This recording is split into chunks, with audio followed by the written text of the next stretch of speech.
I stood there frozen, my hand still resting on the linen I'd pressed that morning, as my daughter-in-law's stiletto flew across the garden and struck my forehead. Blood ran warm down my cheek.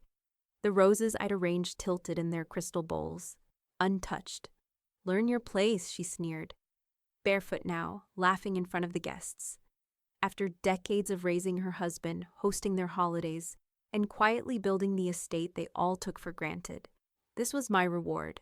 Not family, not honored, just in the way. We're about to begin, but if you'd like, share where you're joining from. It reminds me the story doesn't echo into silence. It lands somewhere real. Drop it in the comments, and don't forget to subscribe. The late afternoon sun draped the Whitmore garden in honeyed light, catching on the glass lanterns strung between oak branches. Marjorie smoothed the linen of her apron one last time before stepping back to admire the long table she had set beneath the pergola. White roses sat in low crystal bowls, each place setting angled just right, the silver polished to a mirror gleam. This wasn't her home. It was Taryn's family estate, but she'd treated the party preparations as though it were her own. Guests drifted across the lawn in pastel dresses and pressed blazers, sipping champagne, laughing easily as if the day itself had been ordered for their delight. Somewhere behind the crowd, Marjorie heard Jordan's voice, low and careful, offering directions to the caterers. She liked how his tone changed when responsibility weighed on him, firm, precise, different from the playful drawl he used when speaking just to her. Then Alyssa's voice cut through, sharp as a knife scraping porcelain.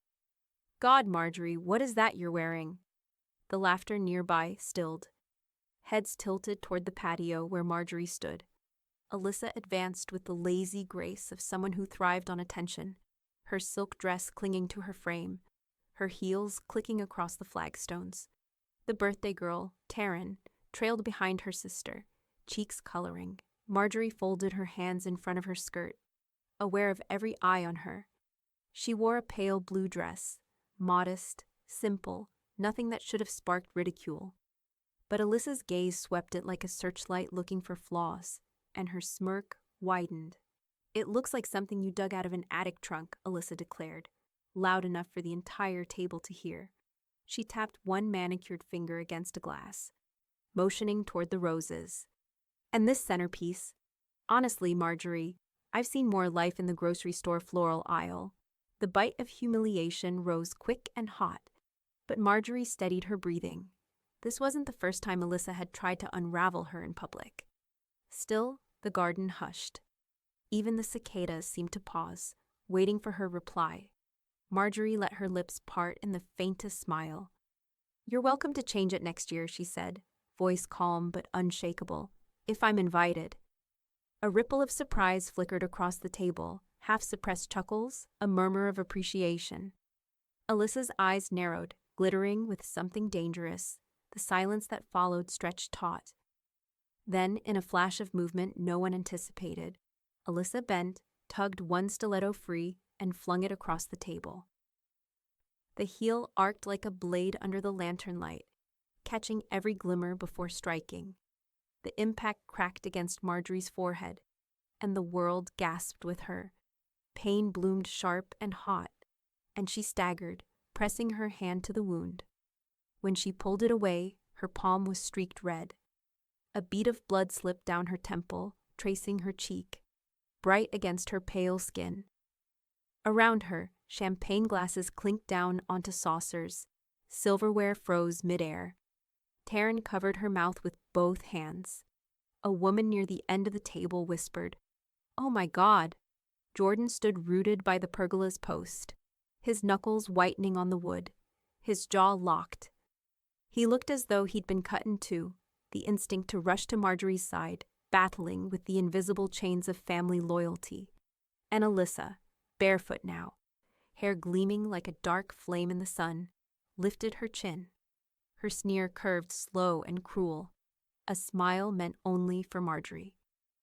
"Learn your place," she said, her voice steady and cold. The guests held their breath.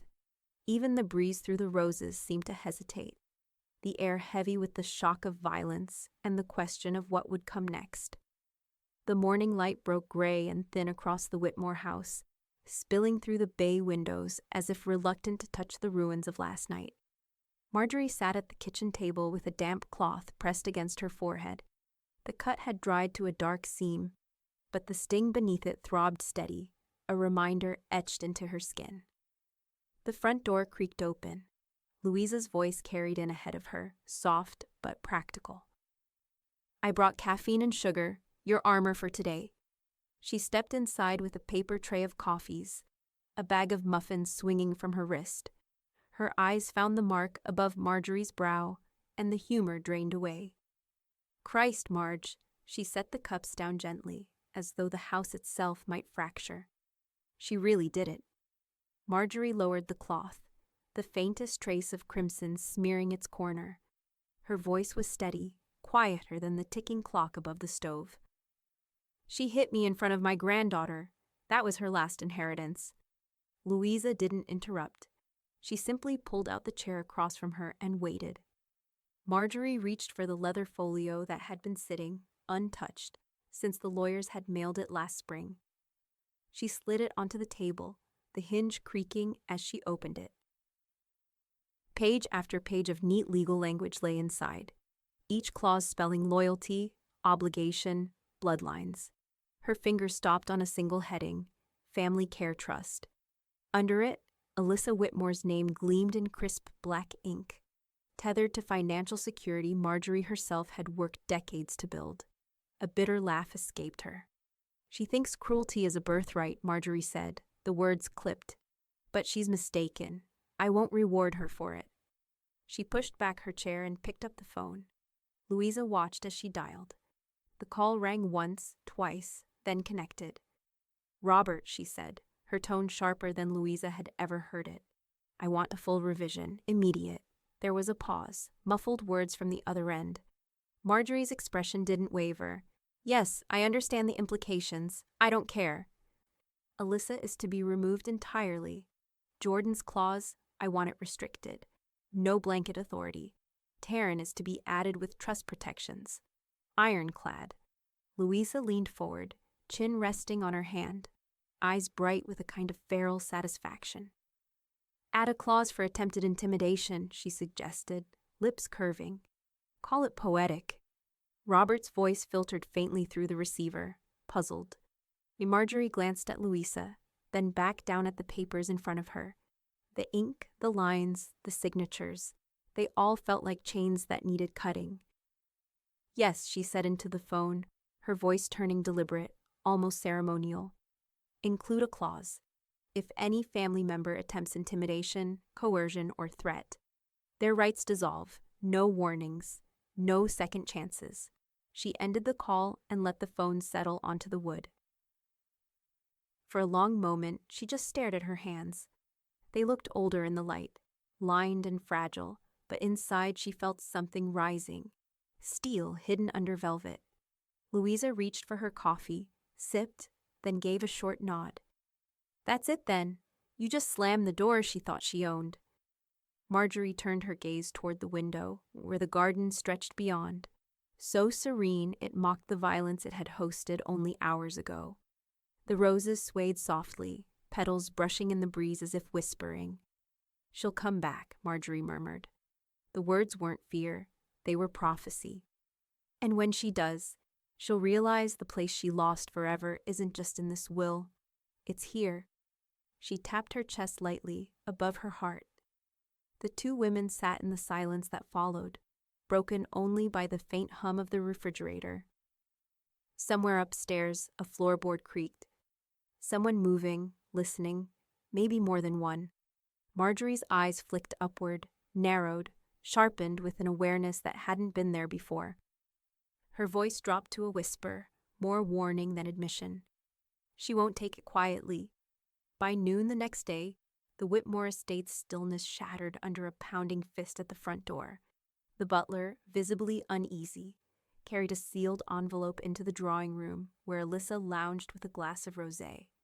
She tore it open, skimming the crisp legal wording. Her smile faltered, then twisted. Each line read like a knife slipped between her ribs. removal from estate disbursements, exclusion from the family trust, dissolution of all legal access. Her breath hitched, then burst into a jagged scream. The glass tumbled from her hand, shattering on the marble floor. "Jordan!" Her voice ricocheted off the high ceilings. "Do something!" Her brother appeared in the doorway, tie half loosened, his face drawn with sleeplessness. He'd heard every echo of her rage from the hall. Alyssa thrust the letter toward him, her manicured finger trembling. "She can't do this. She won't do this. You're going to fix it." Jordan scanned the pages, jaw tightening. He looked up, expression carved in stone. "You hit her. In front of everyone. You expect money after that?" The words landed like a backhand, and Alyssa's face drained of color before flushing scarlet. She staggered a step closer, her voice dropping to a hiss. "You think she's innocent. She's manipulating you. She always has. You're letting her rewrite the story while you just stand there." Jordan's hands curled at his sides, veins surfacing at his temples. For years, Alyssa's venom had rolled off him like rain, but something in him cracked at the sight of Marjorie's blood last night. He shoved the letter back at her, the paper crumpling between them. "I won't defend you, not for this." Alyssa's scream cut the air again, but this one carried a raw, splintered edge. She hurled the papers toward the fireplace, where they scattered like wounded birds. Meanwhile, across town, Marjorie sat at Robert's mahogany desk, the bandage above her brow stark against her pale skin. She signed the final page of the estate amendments, with a flourish both deliberate and unshakable. "Every access point needs to be updated," she said, sliding the papers back across the desk. "Digital codes, keys, signatures. If Alyssa so much as breathes near my accounts, I want it flagged." Robert adjusted his glasses, tapping the pen thoughtfully. "I'll notify the banks, the house. Locks can be changed by this evening." Marjorie rose, smoothing her jacket. "Make sure of it. Alyssa's not above trespassing." By dusk, Louisa was already kneeling on the porch steps of Marjorie's home, a toolkit sprawled open beside her. She fed wiring through the trim, her fingers swift, precise. 2 new cameras glowed faintly as they powered up, lenses sweeping over the driveway and front walk. "Motion triggered," she explained, tightening a screw with a flick of her wrist. "High definition, night vision. She so much as sneezes out here, you'll know before she's finished the breath." Marjorie stood at the doorway, arms folded. Her gaze swept over the street, the hedges, the darkening sky beyond. For the first time since the shoe flew across that table, her shoulders eased. "Good. I want her to feel watched. Let her choke on the silence of it." Louisa rose, brushing dust from her jeans. "She's going to lash back. You know that, right?" Marjorie's lips pressed into a thin line. "Let her." The 2 women lingered on the porch as twilight deepened, the faint hum of the cameras breaking the silence. Somewhere down the block, an engine idled. The sound didn't fade. It lingered, low and predatory, as though waiting. Marjorie's eyes narrowed toward the street, her voice low. "She won't send another letter. Not this time." The next afternoon, Marjorie sat at the dining table, paperwork spread before her, the smell of coffee and lemon polish lingering in the air. Her temples still pulsed with a dull ache, but her mind felt sharp, focused. Every move deliberate. The doorbell chimed. When she opened it, Taryn stood there, clutching her phone with both hands. Her backpack was still slung over her shoulder, the straps cutting into her sweater. "Grandma," she whispered, eyes wide, "you need to see this."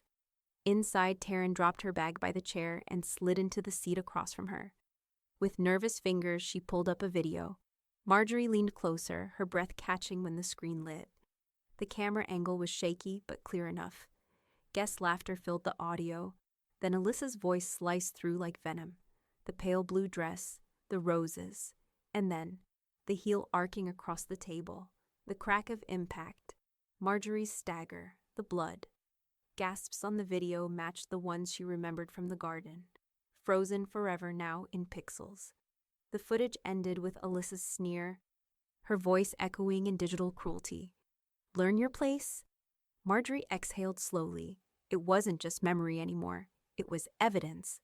Without hesitation, she fetched the small black hard drive Louisa had installed the week before.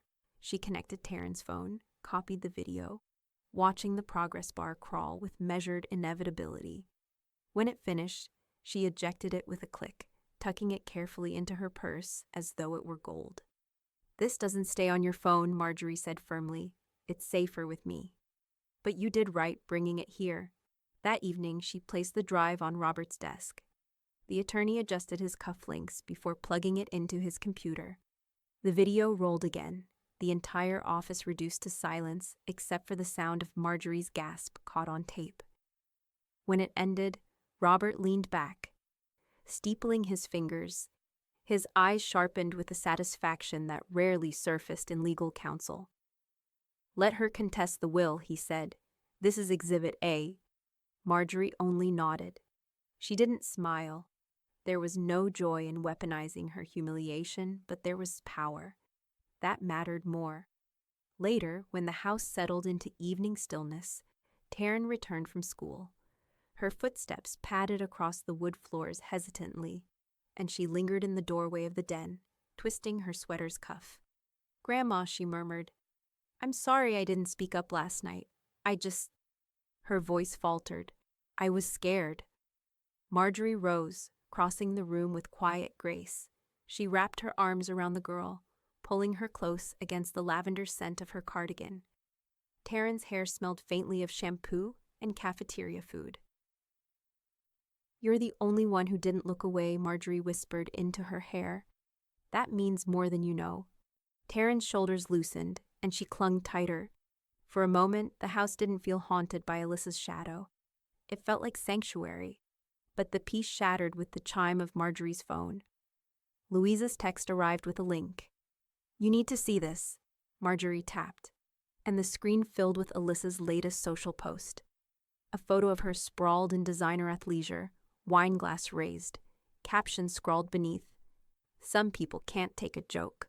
The comments below swelled with laughter, emojis, and sycophantic praise.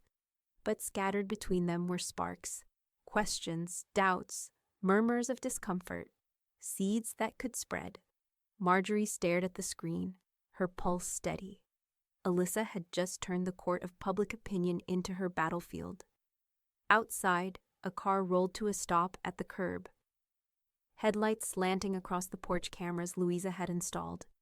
They blinked to life, recording every detail.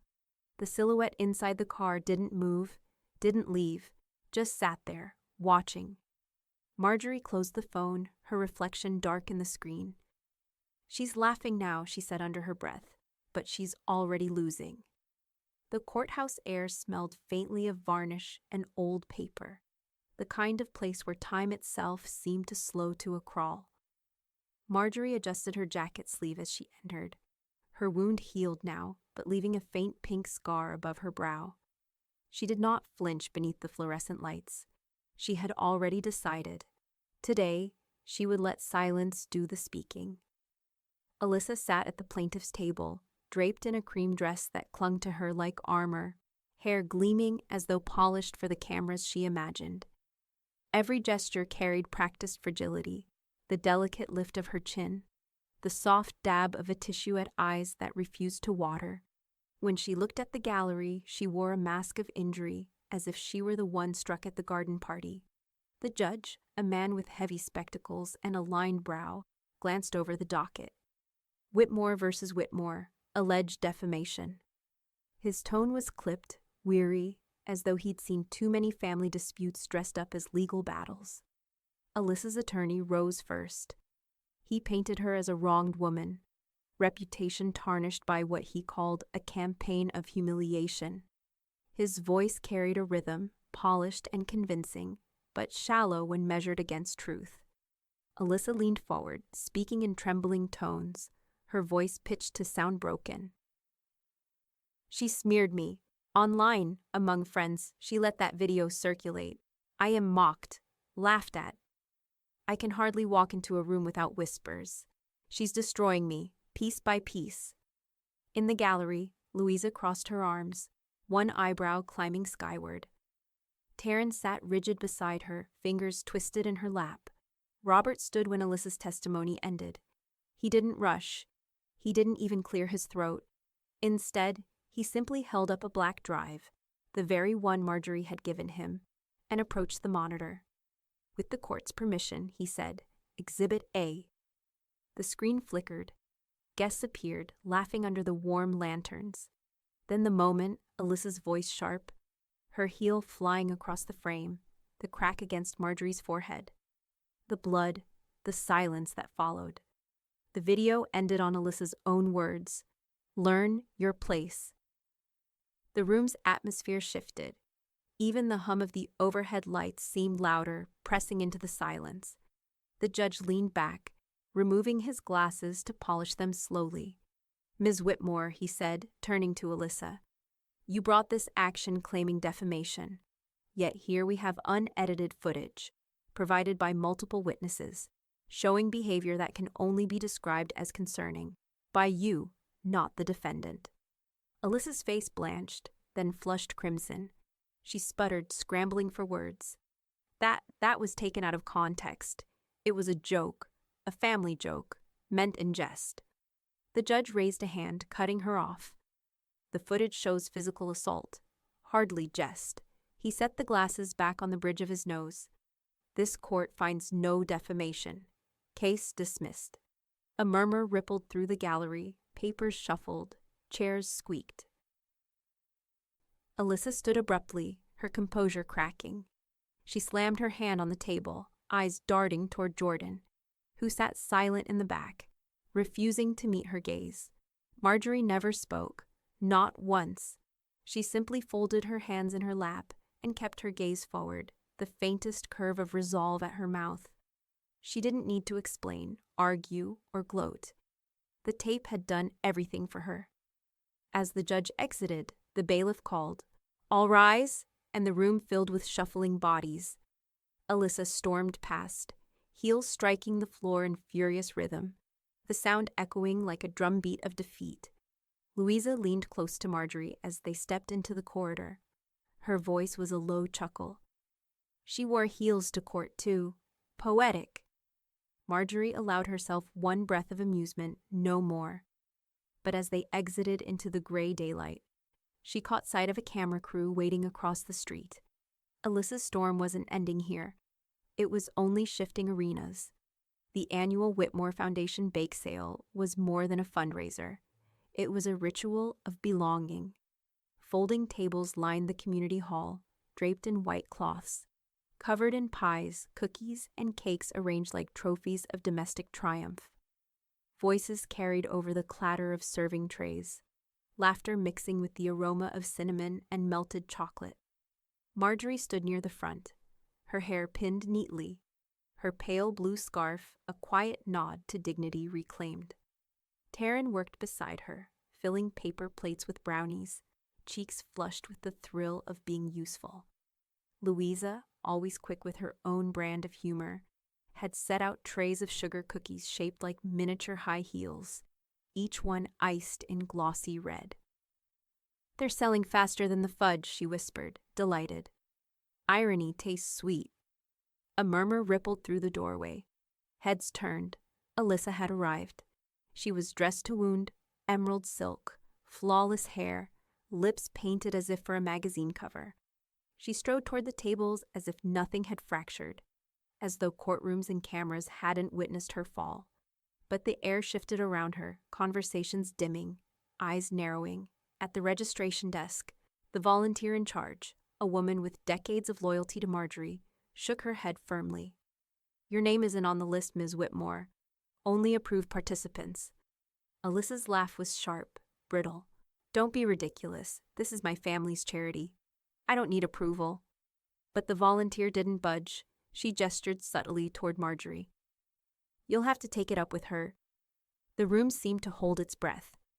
Alyssa's gaze snapped toward Marjorie, heat radiating from across the hall. Jordan, standing a few paces behind, stepped forward quickly, hands raised in a placating gesture. "Mother," he said carefully, his voice lowered but still caring across the tables. "This is unnecessary. She's family. Let's not make a scene." Marjorie didn't move. She didn't speak. She simply turned back to arranging a plate of oatmeal cookies for a waiting child. Her silence sharper than any words. The dismissal hit harder than the locked doors of court. Alyssa lingered a moment longer, her face tight, then spun on her heel and stormed out, the doors swinging shut behind her with a hollow bang. Taryn placed another brownie square on a plate, her eyes still wide from the confrontation. Marjorie laid a gentle hand on her granddaughter's shoulder. "Don't worry," she said softly. "She won't be back here again." Later that week, Marjorie met Robert in his paneled office. Stacks of files lined the shelves, but the document before them was new, heavy with fresh clauses and ink. "I want this locked," Marjorie said firmly. "No one challenges it without consequences." Robert nodded, flipping to the final page. A no-contest clause, enforceable, binding. Anyone who disputes it forfeits their share entirely. "You'll have teeth in this will, Marjorie." She signed, her hand steady. "Good. Then let her try." Robert leaned back, studying her with a trace of admiration. "You're doing more than protecting yourself. You're setting precedent for the family line. She'll never understand that. But Taryn will." The mention of Taryn softened her expression. Just days earlier, she had made another revision. Scholarship funds, earmarked exclusively for her granddaughter. A future carved from stability, from dignity, from the ashes of this conflict. On Saturdays, Taryn now joined her at the community kitchen, handing out plates to children whose eyes lit up at the promise of sugar. They worked in rhythm, Marjorie guiding, Taryn following, the bond between them deepening in the quiet hours when service replaced spectacle. Yet in the margins of peace, shadows gathered. Word spread that Alyssa had been seen leaving meetings with a local reporter, her emerald dress replaced by black sunglasses and muttered threats. One evening, as Marjorie and Louisa closed up the bake sale kitchen, Louisa locked the door and slipped the key into her purse. "She's circling," she said flatly. "I can feel it." From outside came the faint click of a camera shutter, soft, predatory, too close to mistake. Marjorie straightened, her jaw set. The circle Alyssa had been turned away from was one she would never re-enter. But she was already building another of her own, and it wasn't made of sugar or lace. The pounding on the front door came just after 9 o'clock, rattling the glass panes with a violence meant to shake more than wood. Marjorie rose from her chair unhurried, though her teacup trembled faintly on its saucer. Louisa appeared from the kitchen, her phone already in hand, recording before Marjorie even reached the entryway. From outside came Alyssa's voice, shrill and cracking against the night air. "You think you're so powerful? You think you can erase me?" Marjorie's hand hovered on the brass handle. She could see Alyssa's shadow through the glass, tall, restless, thrashing like a storm contained in too small a space. Behind her, Louisa whispered, "Open it. Let her bury herself." The door swung wide. Alyssa stood on the porch, eyes blazing, hair whipped out of place, her heels clicking against the wooden boards as if daring them to splinter. She leaned forward, breath sharp with wine, accusation dripping from every word. "This is harassment," Marjorie said, her voice even as still water. She didn't raise it, didn't waver. "You have 1 minute to leave." Louisa shifted slightly, making sure the lens caught Alyssa's rage in perfect clarity. Alyssa's laughter broke jagged and ugly. "1 minute? You think you're the queen of this family now?" "I made this family look good. Every gala, every photograph, every headline, you were background noise. I was the face. I carried us." Marjorie's expression didn't flicker. Her reply cut quiet and exact, more dangerous for its restraint. "You didn't make it look good. You made it look afraid." The words landed with the weight of truth. Alyssa's face twisted, caught between shock and fury, as though someone had finally turned a mirror she couldn't shatter. She screamed, raw and high-pitched, so loud the neighbors' porch lights flicked on one by one across the street. Within minutes, sirens wailed in the distance, then closer, until red and blue lights washed across the Whitmore lawn. 2 officers stepped out, hands resting on their belts, eyes sweeping the scene. "Evening, ladies," one said evenly, though his gaze lingered on Alyssa, who now stood breathless, fists clenched at her sides. "We got a disturbance call." Louisa lowered the phone, but kept it angled just enough to capture the scene. "You came quick," she said with a wry edge. "That's gratitude in advance." The officers separated the sisters-in-law by instinct. One pulled Alyssa aside, asking clipped questions. The other turned to Marjorie. "Do you want to press charges?" The porch fell silent for a beat. Marjorie's eyes met Alyssa's across the distance, her rival's face pale under the patrol car lights, smeared mascara making her look less polished, more unmasked. Marjorie spoke without breaking eye contact. "Not tonight," the officer raised a brow. "You're certain?" "Yes." Her tone carried no hesitation. "But this is on record. That matters enough for now." Alyssa laughed, brittle, desperate. "Of course you won't. You need me. You need me to keep playing the villain in your little story." Marjorie stepped back into her doorway, hand resting on the frame like a queen returning to her throne. "No, Alyssa. You're writing that part yourself."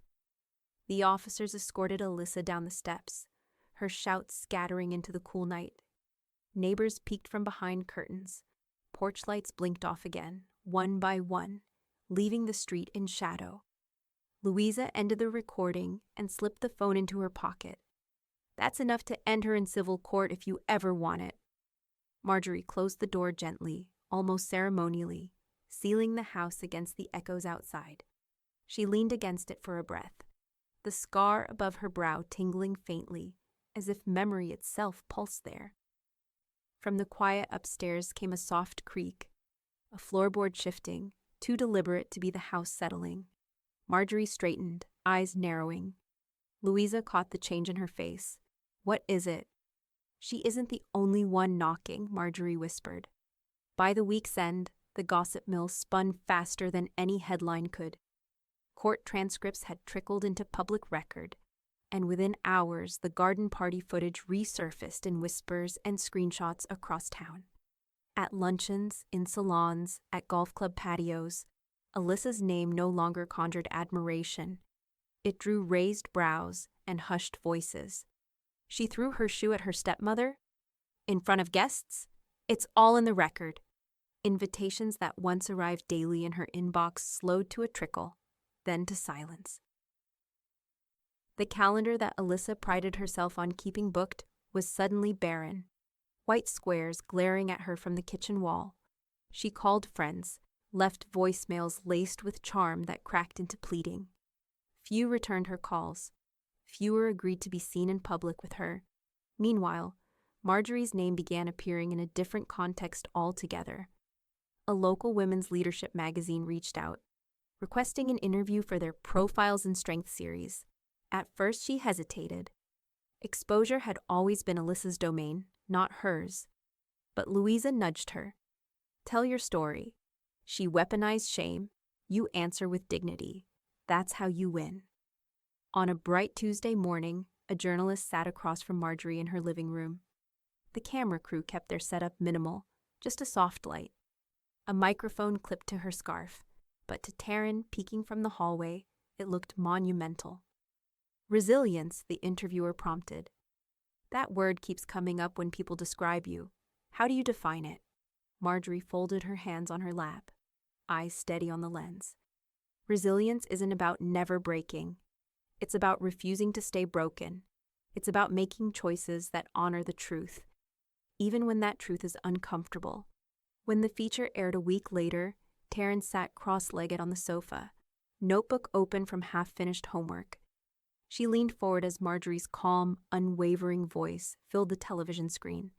For the first time, she saw her grandmother not just as the steady hand in her life, but as a figure who commanded respect from strangers. Pride rose in her chest, tightening her throat.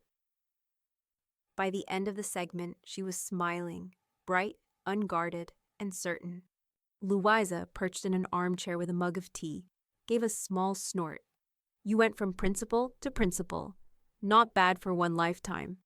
Marjorie shook her head at the pun, but warmth softened her features. It isn't about titles. It's about legacy. The next day, Robert spread a fresh set of documents across his desk, tapping one page with deliberate emphasis. The scholarship fund for Taryn is finalized. Her education, her future, it's all insulated. No loopholes, no contests. If anyone tries to touch it, they'll find nothing to grab hold of. Marjorie traced the neat black letters with her finger. This is the real inheritance. Knowledge, freedom. Robert leaned back, adjusting his glasses. Alyssa's antics may take years to burn out, but this will outlast all of it. And she'll know she can't undo what you've built. Outside Robert's office windows, the town bustled on, indifferent to the quiet war being waged between two women of the same family. Yet beneath that hum, tension coiled like a wire pulled too tight. Back at the Whitmore home that evening, Marjorie found her mailbox stuffed not with letters of support or gratitude, but with a thick, unmarked envelope, its corners crushed, its contents rattling inside. She carried it into the kitchen, laid it on the counter, and slit the paper open. A single stiletto heel slid out, scuffed from wear, wrapped in tissue like a trophy. No note, no name, just the shoe. Marjorie stood frozen, the scar at her temple tingling as though remembering. Louisa stepped in from the porch, saw the object on the counter, and let out a low, dangerous laugh. She's done being ignored, Louisa said. She's telling you the next strike won't miss. Marjorie didn't answer. She only reached for the tissue, folded it carefully back over the heel, and placed it in the drawer where she kept important things that could later serve as evidence. The night after the shoe arrived in the mail, Marjorie sat in the den with a lamp casting amber across her papers. The envelope was tucked in her desk, catalogued, its threat recorded and sealed away. She thought the evening would pass in quiet. Instead, the creak of the floorboards announced her son before he spoke. Jordan stepped into the room, shoulders heavy, tie loosened, eyes shadowed. He stood in the doorway longer than necessary, as if waiting for permission. I should have said something when she hit you, he said at last, voice gravelly from restraint. I should have stopped her. Marjorie didn't look up from the page she was reviewing. Her pen moved steadily across the margin before she set it down. Only then did she meet his gaze. But you didn't, she said, her tone even, not cruel. And that silence is in ink now. The words hung between them, heavy as stone. Jordan stepped closer, the floor groaning under his weight. Mother, it was chaos. I froze. I thought it would make things worse if I stepped in. Marjorie shook her head slowly. No, you thought about her, about appearances, about yourself. And that silence became louder than any outburst could have been. He flinched, rubbing the back of his neck, searching for ground that wasn't crumbling beneath him.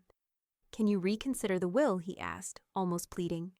I know you've cut her out, and I understand why, but I've always... His words faltered. I've always tried to hold this family together. Her lips pressed thin. You've tried to hold peace, Jordan. There's a difference. Peace built on silence is fragile. It breaks the moment truth walks into the room. He swallowed hard. I don't want to lose everything, Mother. You've given her, Taryn, so much. Can't you? His voice cracked. Can't you leave something for me? Marjorie's eyes softened briefly, but only with recognition of his desperation, not with sympathy. Only one name will ever be added again, she said, her voice measured, final. And it isn't yours. Jordan stiffened, his face draining of color. He opened his mouth to argue, but no words came. Behind him, a faint sound stirred. The shuffle of fabric, the catch of breath. Taryn stood in the hallway, frozen halfway down the stairs. She had heard everything. Her notebook was clutched to her chest, forgotten, her wide eyes reflecting both pain and fierce loyalty. When Jordan turned toward her, his lips parted in guilt, but Taryn moved past him quickly, rushing into the den. She threw her arms around her grandmother, burying her face against Marjorie's shoulder. Marjorie embraced her tightly, one hand smoothing her granddaughter's hair. "You don't need to be afraid," she murmured. "Not of this. Not any more." Taryn clung to her, silent, but her grip said what her words could not. She had chosen where her loyalty lived. Jordan stood in the doorway, watching the bond he could never claim. His chest rose and fell heavily, his fists curling at his sides. Something unreadable flickered across his face. Regret, envy, perhaps both, but he turned and left without another word. The sound of the door closing echoed through the house like the end of a chapter. The following morning, Robert arrived with a slim briefcase, papers inside already prepared. He laid them on the dining table, his tone brisk but solemn. Final heir list. Trust protections are airtight. Contest clauses unbreakable. It is all reduced to one name, Taryn. Marjorie signed with deliberate calm, her hand steady. Taryn stood beside her, eyes flicking between her grandmother and the legal pages that spelled her future. When Marjorie pushed the pen toward her, Taryn's hand trembled just slightly as she added her witness signature. Robert gathered the documents, sliding them back into his case with a crisp click. "There will be pushback," he said. "But legally, this is bedrock. No one can touch her now." Marjorie looked toward the window, where the garden stretched in evening shadow. "They'll still try," she said. "And when they do, it won't be with lawyers. It'll be with desperation." From outside came the faint crunch of gravel, footsteps too slow, too deliberate to be casual. Louisa's voice carried from the porch, sharp and urgent. "Marge, someone's here." Marjorie rose, her scar tingling once again, and whispered to Taryn, "Stay close." The probate courtroom was hushed, its oak-paneled walls holding the tension of generations of families who had come to fight over legacies. Today was no different. Marjorie sat at the respondents' table, her scarf neatly tied, hands folded calmly in her lap. Beside her, Robert organized files with the precision of a man sharpening blades. Across the aisle, Alyssa leaned toward her attorney, her emerald dress deliberately chosen to echo wealth, status, permanence. She scanned the room with restless eyes, pausing on Jordan, who sat in the gallery but didn't meet her gaze. Taryn sat further back, Louisa beside her, phone hidden discreetly in her purse. The judge entered, robe sweeping, voice steady. Probate hearing on the Whitmore estate. Contestation by Alyssa Whitmore. Alyssa rose first, producing a glossy folder. She laid photographs across the table, holiday snapshots, posed smiles at galas, framed dinners where she stood beside Marjorie, hand looped around Jordan's arm. "These," Alyssa said, voice quivering with rehearsed hurt, "show the truth. I was family. I was there. She treated me like a daughter until she decided I wasn't convenient anymore." She flicked to a printout of text messages, holiday reminders, short exchanges about caterers, birthdays. Proof of our bond. Proof I belonged. She's rewriting history to erase me, to humiliate me. Her attorney echoed the refrain, words polished for sympathy. This is not an estranged outsider. This is kin. This is blood. Robert stood slowly, buttoning his jacket. He placed a single black drive on the table, its weight disproportionate to its size. "With the court's permission," he said, voice quiet but carrying, "I will show you the bond she describes." The monitor flickered, and once again the garden party came alive. Laughter, roses, Alyssa's voice, venomous, mocking, and then the stiletto arcing through the air. The crack against Marjorie's forehead echoed in the chamber, gasps rising even here, months later. Robert didn't stop there. He laid out medical files, photographs of Marjorie's stitched wound, the police incident report from the night Alyssa screamed on Marjorie's porch. He slid forward a folder thick with Alyssa's social media posts, the joke captions, the slanderous jabs, the arrogance made public. And here, Robert concluded, tapping the last document, a temporary restraining order filed after her threats escalated. This is not family bond. This is a pattern of intimidation. The judge leaned forward, his expression carved from stone. Ms. Whitmore, you call this bond? You call this care? His gavel tapped once, sharp. Your claim is dismissed. With prejudice. A hush swept the room, broken only by Alyssa's sharp intake of breath. She shot to her feet, her face blotched red, her hands trembling. "This is theft," she shrieked, pointing toward Marjorie. "She's poisoned all of you against me. She stole my place." The judge's gavel came down again, louder this time. "Order, the case is closed." But Alyssa wasn't finished. She shoved back her chair, storming past the gallery, her heels striking the tile with furious rhythm. People leaned away from her as though her anger might scorch on contact. At the doors, she turned once, eyes locking on Taryn. "This isn't over," she hissed, voice sharp enough to slice. "You think you've won? You've just buried yourself with her." The bailiff ushered her out, the slam of the door echoing through the chamber. Silence followed, thick and final. Marjorie rose slowly, smoothing her scarf, and walked toward the exit. The press waited outside. She knew the cameras would catch her first steps into daylight, and for once she did not dread the flash of attention. She let the corners of her mouth curve into the faintest controlled smile. Taryn watched from the back, her chest swelling with pride. Louisa leaned in close, murmuring, "She'll break something before she bends. But you, look at you, steel and velvet." The doors swung open. Light poured in, cameras clicked, voices rose in a storm of questions. Marjorie stepped forward, her smile steady, unbroken. And just beyond the barricade, in the crowd's shifting sea, a single figure didn't hold a camera. They only stared at her, unmoving, watching, waiting. The auditorium lights dimmed to a soft glow, casting the stage in warmth as the audience settled.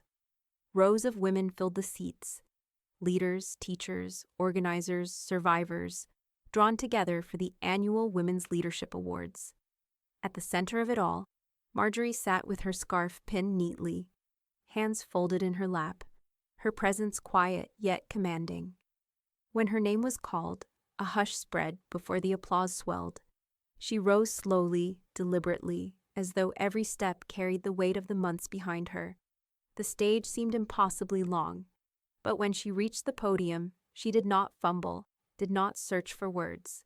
She simply accepted the plaque with a small nod, her fingers brushing the cool brass. She did not launch into a speech. She did not need to. Her silence had carried her through louder battles than this. Then Taryn, small but steady, walked onto the stage.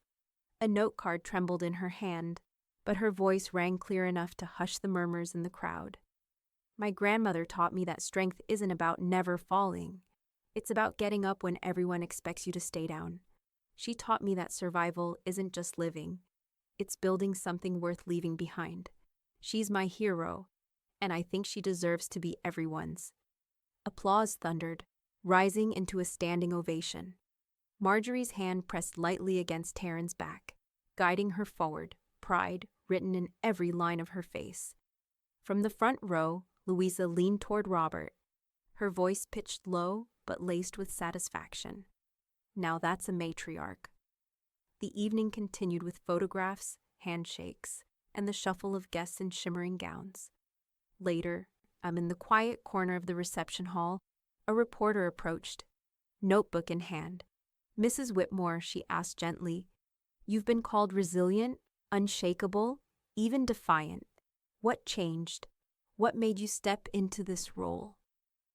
Marjorie's eyes held steady on the journalist, her smile restrained but unflinching. "I stopped baking apologies," she said simply. The phrase lingered in the air like a strike of flint, sharp and undeniable. Pens scratched as the words were captured for print. When the crowd thinned and the music softened, Taryn tugged at her grandmother's hand. She led her to a table tucked against the wall where a gift bag waited, tissue paper folded neatly inside. "I made you something," Taryn said, her voice hushed with both nerves and pride. Marjorie pulled the canvas free. It was a painting, childlike yet deliberate, of a great tree. Its trunk was thick, its branches sprawling, but what drew her eye were the roots. They stretched deep into the ground, painted in darker, stronger strokes, anchoring the tree against invisible storms. Marjorie's throat tightened. She pressed her palm against the image, as though feeling the strength beneath her skin. "It's beautiful," she whispered, "just like you." Taryn leaned against her, the warmth of her small frame grounding Marjorie in a way no plaque or award ever could. Across the hall, Louisa raised her glass in a silent toast, her eyes gleaming. Robert gave a faint nod of approval, as though another document had just been signed and sealed. For a moment, it felt like resolution, like the war had finally burned itself out.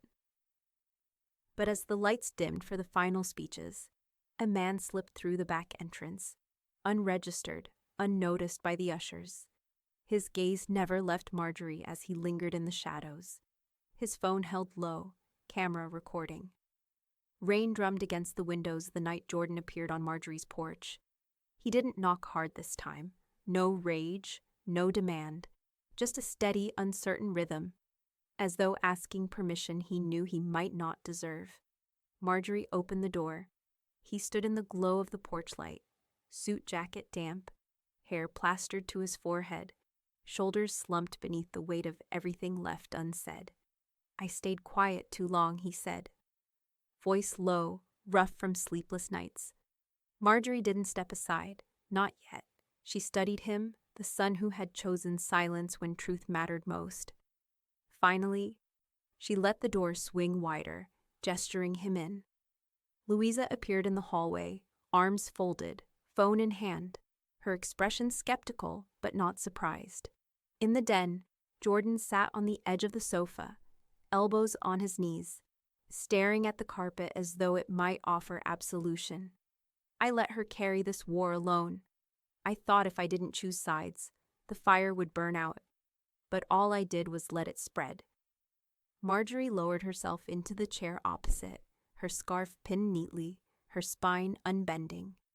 "Taryn never needed perfection, Jordan. Just a father." The words struck him harder than reproach. His throat worked, but no defense came, only a silence filled with regret. Finally, he looked up, eyes red. "Can I see the will?" Marjorie's gaze sharpened. She shook her head slowly. "It's not yours to see."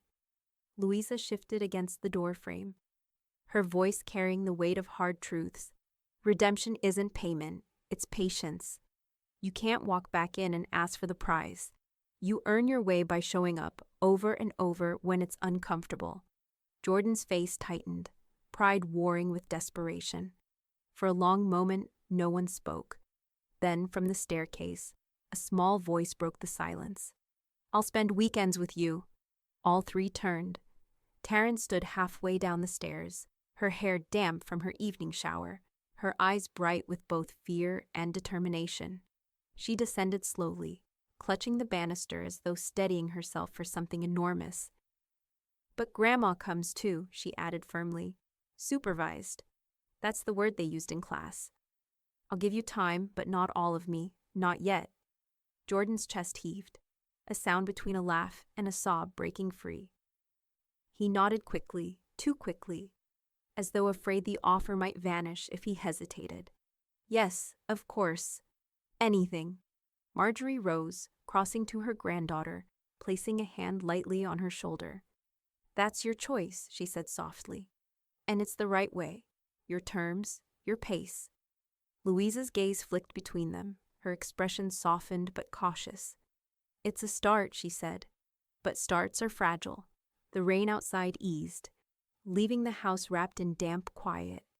For the first time in years, Jordan looked at his daughter not as a shadow of obligation, but as a lifeline he'd nearly let slip away. For a fleeting moment, It seemed as if the storm within their family might finally soften, the cracks sealed with slow, deliberate care. But when Jordan stood to leave, slipping his jacket back over his shoulders, Marjorie noticed something she hadn't before. Mud caked along the hem, not fresh from the porch, but dried, dark, and clinging. She frowned, her eyes narrowing. "Where were you before you came here, Jordan?" she asked quietly. He froze, his back to her, hand on the door frame. The pause was just a second too long. When he finally turned, his smile was thin, unconvincing, nowhere important.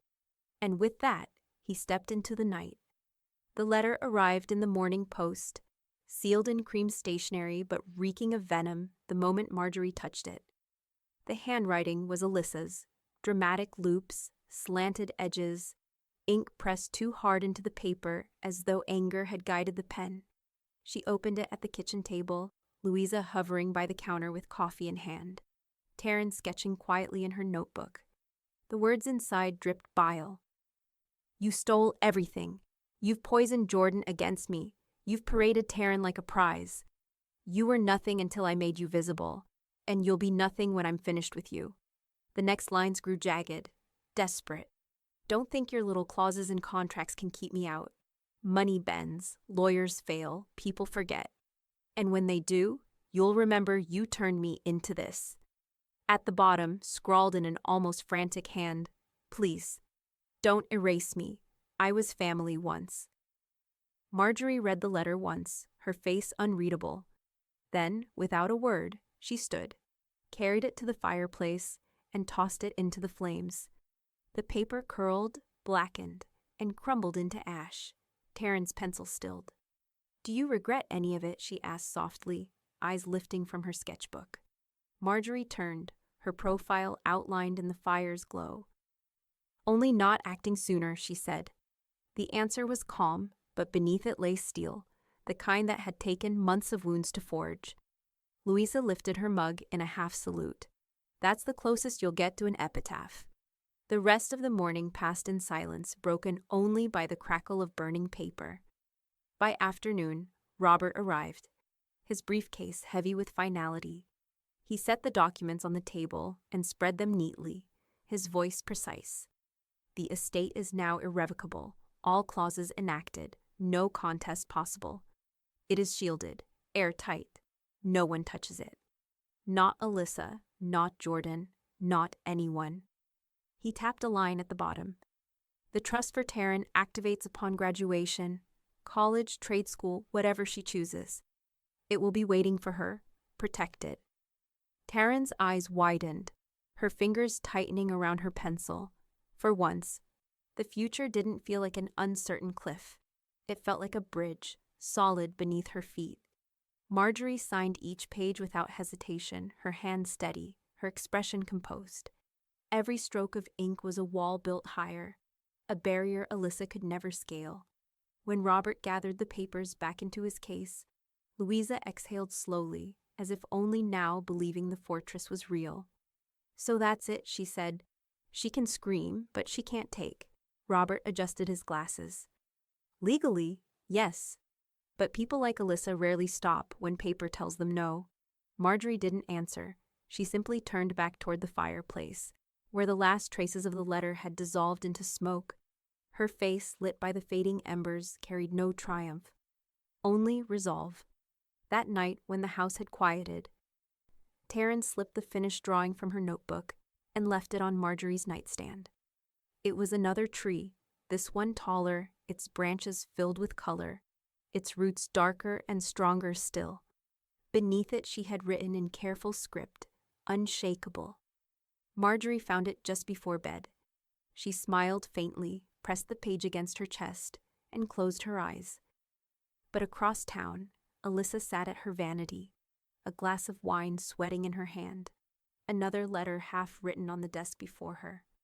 Around her, photographs of past galas and parties littered the floor, torn from their frames. She stared at her reflection, mascara smudged, jaw tight. "This isn't finished," she whispered to herself, eyes glittering with something darker than anger. Not until she knows what it feels like to lose blood. She crumpled the draft and tossed it aside, reaching instead for her phone. Her fingers hovered over a name in her contacts list, one she had sworn never to call. She pressed it anyway. "Are you still willing to do what we talked about?" she asked when the line connected. Her voice was no longer desperate. It was cold, calculated. The rain had lifted by morning, leaving the Whitmore house washed clean, windows bright with pale autumn light. Marjorie sat at the oak dining table, its surface spread with the fragments of a lifetime. Faded letters, recipe cards stained with butter, journals filled with looping handwriting that smelled faintly of ink and time. She touched each piece carefully, as though greeting old friends. Louisa appeared in the doorway with a cup of chamomile, pausing when she saw the table. "You're cataloging," she said softly. "The living kind of archaeology." Marjorie smiled faintly, running her hand over a recipe card marked Christmas bread. "These aren't just memories, they're instructions, lessons she'll need when I'm gone." Together they began to sort. Louisa labeled envelopes in her neat block letters, while Marjorie arranged stacks of journals and photographs. Into a cedar box lined with velvet, she placed each item as though it were treasure, because, in truth, it was. At the very end, she drew out a blank page and began to write. Her pen moved slowly, carefully, the words etched with gravity. Taryn, strength is a muscle built when no one is clapping. Kindness is the weapon no enemy expects. But kindness should never bleed. Protect it, guard it, pass it on. When she finished, she folded the letter in thirds and slipped it into an envelope, sealing it with wax pressed by the imprint of her wedding band. Louisa leaned over her shoulder, eyes glinting. Final words without finality. That's art. Marjorie placed the envelope on top of the keepsakes before shutting the lid of the box. Louisa helped press the latch closed, her hand lingering on Marjorie's for a moment. There, not just history, armor. That evening, Taryn sat cross-legged on the rug as Marjorie slid the cedar box across the floor toward her. The child's eyes widened as she opened it, inhaling the faint scent of cedar and old paper. "What's in here?" she whispered. "Everything you'll need when I'm no longer here to answer questions," Marjorie replied. "Recipes for holidays, letters for when you feel alone, journals so you know the truth. And one rule I want you to remember forever." Taryn lifted the final envelope, tracing the wax seal with her finger. "Kindness should never bleed," she read aloud softly. Marjorie's throat tightened. She pulled Taryn into her arms, breathing in the faint smell of shampoo and pencil shavings. "That's right. Kindness is a gift, not a wound. Don't let anyone turn it into one." Taryn hugged her fiercely. "I'll keep it safe," she promised. Then, with a child's sudden, startling certainty, she added, "And when I have a daughter someday, I'll tell her who you were, exactly who you were." Louisa watched from her chair, her eyes wet despite the wry smile that curved her lips. "Now that," she said quietly, "is legacy." Later that week, Robert invited them to his office. Instead of papers or arguments, he set out 3 small glasses and poured a modest splash of wine into each. He lifted his glass, his voice firm but touched with warmth. "To boundaries that built futures," he said. They clinked glasses, Marjorie's hand steady, Louisa's deliberate, Taryn's small but strong. For a moment the air felt lighter, as though the storms had truly passed. But as they stepped out of the office into the cool night air, Marjorie noticed a flyer taped to the lamppost across the street. It bore her own photograph from the award ceremony, printed in grainy black and white. Across the bottom, in scrawled red ink, someone had written, "Legacies burn too." The garden glowed in late afternoon light, the same garden where roses once trembled beneath whispers and gasps. Today, they stood as witnesses again, but for a different kind of story. Lanterns swayed in the breeze, ribbons traced the air like brushstrokes, and the long aisle stretched from the pergola to the rows of white chairs lined neatly on the lawn. Taryn stood at the edge of it all, veil shimmering in the sunlight. Her hands shook slightly, but her eyes glowed steady, unafraid. She turned to Marjorie, who offered her arm. Together, they walked forward. Guess rose, not with murmurs of scandal this time, but with quiet awe. Marjorie held her head high, her scarf pinned with pearls, her posture radiant with pride. She was no longer the woman mocked in pastel blue fabric under lantern light. She was the matriarch guiding her granddaughter into her future. At the altar, Marjorie pressed Taryn's hand into her groom's, the gesture deliberate, steady. For a brief moment, she allowed herself to see not just the young woman before her, but the little girl clutching pencils, the teenager standing in doorways with fear in her eyes, the heir who had carried weight too early, but now stepped free. The vows were spoken, voices trembling and sure, and when the pronouncement came, the garden erupted in applause. Later, as twilight fell, the guests moved to the reception tables set under the oaks. The china gleamed, a porcelain collection Marjorie had guarded for decades. Each plate, rimmed in gold, had belonged to her mother before her, passed down through steady hands, never once broken in spite of the storms they'd endured. Tonight, it belonged to the future. Laughter spilled across the lawn, mingling with the clinking of forks and glasses. Children darted between tables, sparklers waiting for later. At the head table, beside the bouquets and candles, sat one empty chair. A card rested against its back, the script neat, deliberate. Know your place. The absence was louder than presence. Guests noticed, glanced at one another, whispered in hushed tones. Not in mockery, but in respect. The chair was a monument, a reminder, and a warning. Louisa leaned close, raising her champagne glass. "That's better than a headstone," she murmured. "Sharper, too." Robert, seated beside her, nodded solemnly. Justice in plain view. As music swelled and guests began to drift toward the dance floor, Taryn leaned down, brushing her lips against Marjorie's cheek. "Thank you," she whispered, her voice breaking with quiet joy, "for being the only woman I ever wanted to become." Marjorie closed her eyes briefly, her hand tightening around her granddaughter's. "You already are," she said softly. The night unfurled with music, sparklers, and the kind of laughter that felt like survival.